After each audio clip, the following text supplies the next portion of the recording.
Coming up, it's showtime. Well, it will be in May. How confident is Ipswich Show Society that it will go ahead? We'll find out from show president Darren Zanow. How you can help shape Ipswich's future development. And Braille Lego. Who would have thought? It's Thursday, February 4, 2021, and I'm Alan Roebuck. Welcome to Ipswich Today, which acknowledges the traditional custodians of the land on which it is produced and pays respects to elders past, present and emerging. This podcast is supported by Kinetics, people-powered web hosting trusted by Australian businesses since 1999. Ipswich Show Society has been working very hard on how to present a COVID-safe show this year. How can this be done? Show Society President Darren Zanow joins me to explain. Darren, before we talk about this year, cancelling 2020 must have been a tough year financially for the Show Society. How did you survive? Mate, it was a very tough year for the Show Society, and probably we just, all we did was just sort of close a lot of things down because we couldn't have any events on the showgrounds. Obviously, we couldn't have our show either, but it sort of extrapolated right out until the end of the year, really, until things started to sort of limp back to life. But we're certainly very hopeful that the 2021 show will bring us back to life, and maybe we might be able to make a profit. Well, it's almost 1 year on from that first lockdown, and now we're all familiar with COVID-19 safe plans and those QR codes. Walk me through the steps you've had to take to get approval to run a show. We've been speaking with Westmoreton Health and had a number of meetings, including a long meeting with them yesterday for 4 hours. And stepping through each part of our show, including all 30-odd sections of our show, and having a look at each one in intricate detail and how, for instance, judging it takes place, how people might handle animals, how people are going to move through the grounds, how people are going to be sitting at grandstands, and the cleaning requirements and the social distancing requirements. So there's all of those things that need to be taken into consideration and put into the planning document, the COVID planning document. And of course, that document at the moment is around 140 pages long. Wow. So it's been a real task. And of course, we're a voluntary organisation, so it's taken many hours so far of volunteers' efforts to come up with this plan so that we can run a COVID-safe show. Shows are always crowded places. That's part of the vibe. What will we notice first when we walk through the gate this year? In particular, when you come to the gate, you will need to pre-purchase tickets. You can purchase them standing at the gate, but you'll need to have your tickets ready to go. And obviously that could be on your phone, or it could be a printed out barcode, which will be scanned when you come into the show. Also, there'll be a QR scanner, very, very similar, almost the same as if you go to a restaurant or other events, so that when you come in the gate, we know that you're here, that you're registered and you come into the show. But the one thing you will notice at the show, in particular in our pavilions, in the outdoor spaces, it won't be so noticeable, will be the width of the aisles. So we want to keep nice wide aisles. So usually there's 3 metre aisles, but this year there'll be 5 or 6 metres wide to accommodate, the people that come in and out of the pavilion, so that we can keep everyone social distance and obviously meet the requirements of X amount of square metres per person inside pavilions. So there won't be huge changes, but there will be some noticeable changes. Do you think you'll have to restrict entry on the public holiday? No, we don't feel we'll need to restrict entry at all at any time during the show.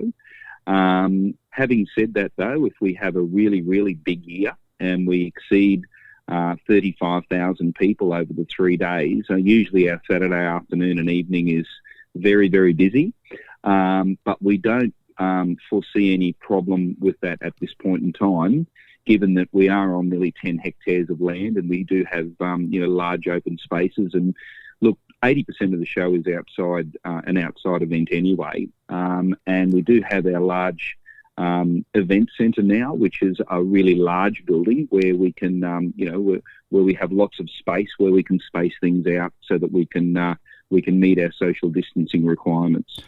How will you manage the queuing for the rides? Each showman that comes onto our showgrounds with each of their rides, they will have a system where you line up for your rides, socially distanced. And after every ride, you will see that when people come off the ride, they will go around and they'll clean the ride quickly before the next ride will be loaded. Moving on to those traditional show judging categories, how are you expecting the numbers of entries to be this year? We're really unsure, Alan. But just recently, actually last weekend, the Stanthorpe show had that was the first show on the Queensland calendar for this year, and of course there's 128 shows in Queensland every year. And Stanthorpe had some sections were up, some sections were down. So it seems as though the animal sections are still strong. However, the cooking sections have declined, but most of the other sections have held out, which is great to see. So we don't see a huge change, but we do see some sections maybe down slightly. People go to the show for all kinds of reasons, and Ipswich Show Society conducted a survey of why people go, and it had some surprising results. What were the surprises for you?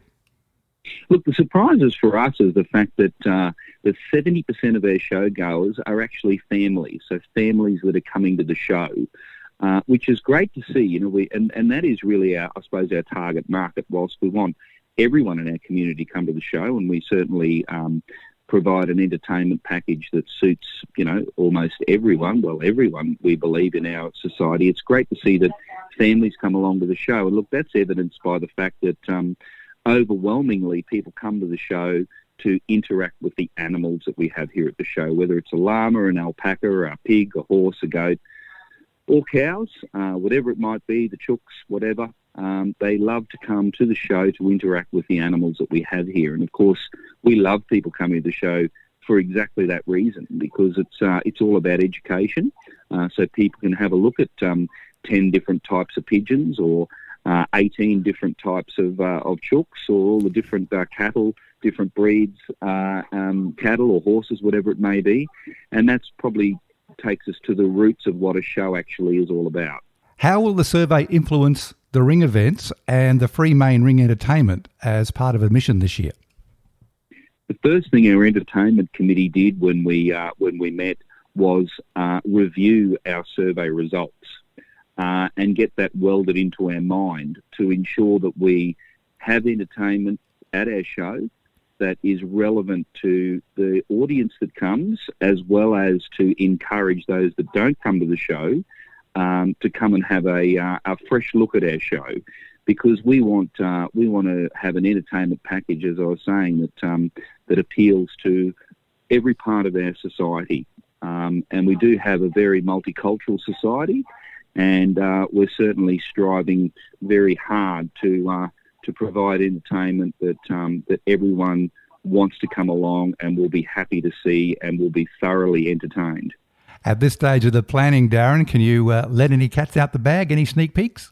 I can't right now, no, but as that evolves, and we actually have an entertainment and promotions meeting this evening, and after this evening's meeting, we can start to let you know all of the great things that are going to be happening. But obviously, we're going to have our traditional demolition derby, our fireworks. There's going to be all sorts of the traditional entertainment that we have at our show.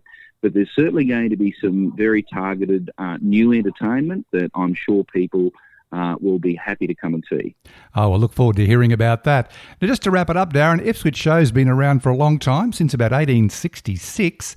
And you mentioned the volunteers running the show earlier, and it is a volunteer committee, and they're getting harder to come by. What attracted you to serve on the committee and now as president?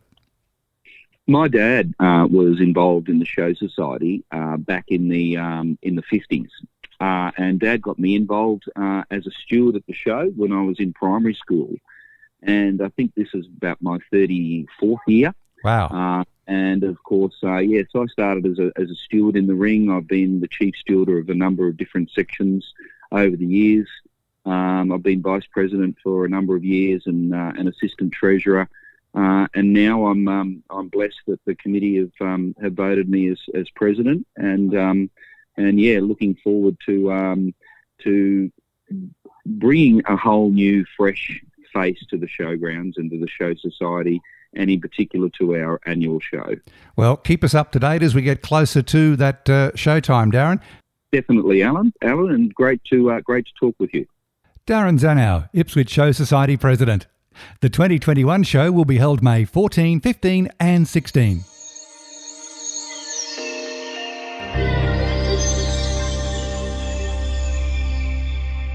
Briefly in other local news, and sticking with the family entertainment theme, Ipswich Nature Centre has welcomed 2 baby turtle hatchlings, Vern and Neptune. The babies are short-necked turtles and a subspecies native to the Brisbane area. It is the first time in 3 years that rain has fallen at the right time for conditions to be perfect for hatchlings, as rainfall appears to be critical to their nesting behaviour. The University of Southern Queensland's education researcher and senior lecturer Melissa Fanshawe is helping to bring newly released Lego Braille to Australia.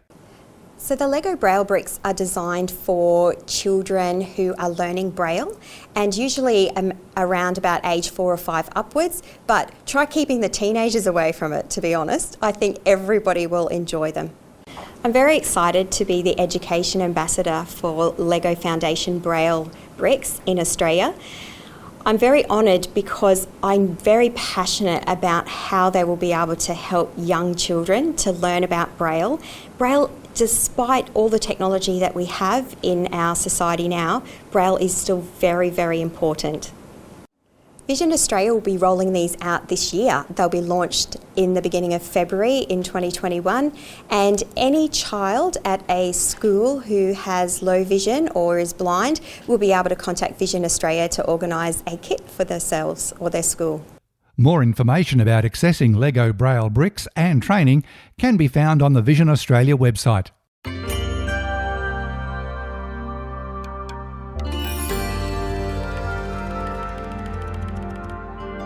There's been a good response from the Ipswich community to help shape ways for the city to become more sustainable with its resources and reduce the amount of waste the community sends to landfill. The average Ipswich household sends about 1 tonne of waste to landfill each year. More than 70% of those materials could be diverted from landfill today. There were about 350 contributions to the Reducing Our Waste survey on the Shape Your Ipswich website in November last year, as well as almost 860 comments on 6 Facebook posts. And finally, Ipswich City Council has drafted a new 20-year community vision and corporate plan 2021 to 2026 and is now seeking feedback from residents. The draft has been titled iFuture, Your Vision, Our Journey, Council's Plan. The public consultation period is open until the 28th of February 2021. To get involved and to have your say throughout February, go to the Shape Your Ipswich website. Check the show notes for all links highlighted in this episode. Ipswich Today is supported by Kinetics, people-powered web hosting trusted by Australian businesses since 1999. This podcast is also listener-supported. Please make a once-only gift or regular donation to help keep it online. Just go to ipswichtoday.com.au and click the donate button at the bottom of the page. You can subscribe for free and share this podcast from your favourite app, including iHeartRadio, or play Ipswich Today from your smart speaker. Music is supplied by Purple Planet Music. This is Alan Roebuck. Thanks for listening.